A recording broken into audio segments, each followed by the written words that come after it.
Okay, so for this week's discussion for Truth and Justice episodes 22 to 25, it like dig deeps on like how Jesse got like some facts wrong, like the time of the day and cause of death, and like the sequence of events, like the timeline and stuff. And apparently like the detective had to like correct him multiple times. I remember it's like the timeline he like gave and like described only appeared with physical evidence, which I found it interesting. Another thing I got from this episode is how they were talking about how like in interrogation would like overwhelm a young vulnerable suspect, and I feel like that's what we talked about in like we heard in the other episodes of how like how interviewing a young boy multiple times can like change his wording sometimes and like not remember like what he would say and like change up his wordings and stuff. So I feel like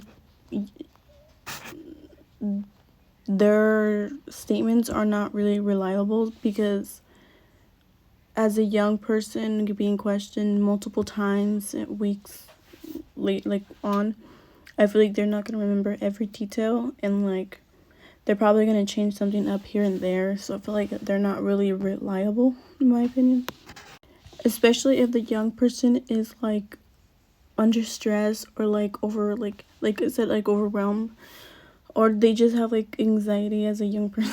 I feel like their memories and confession could be false in some parts.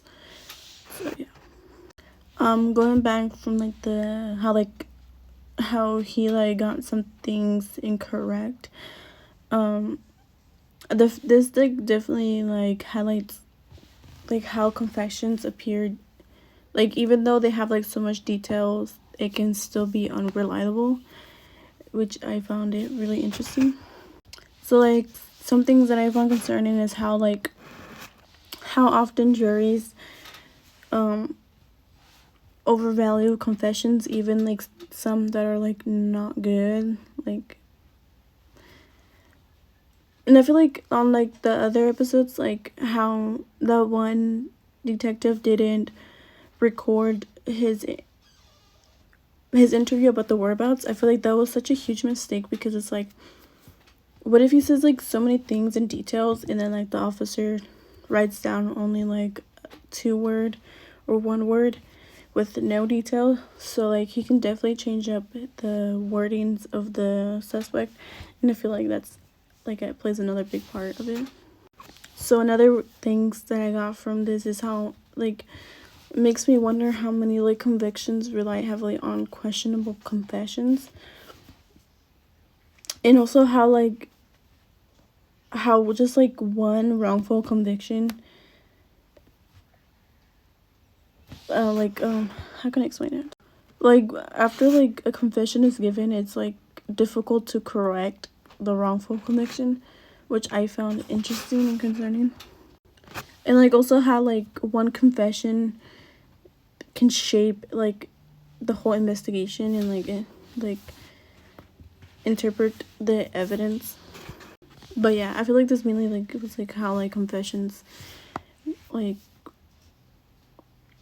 how fragile confessions can be, like if it's a young person, older person, like even if just like a small error, it can definitely lead to like a bigger thing. But yeah, those are my thoughts for these podcasts.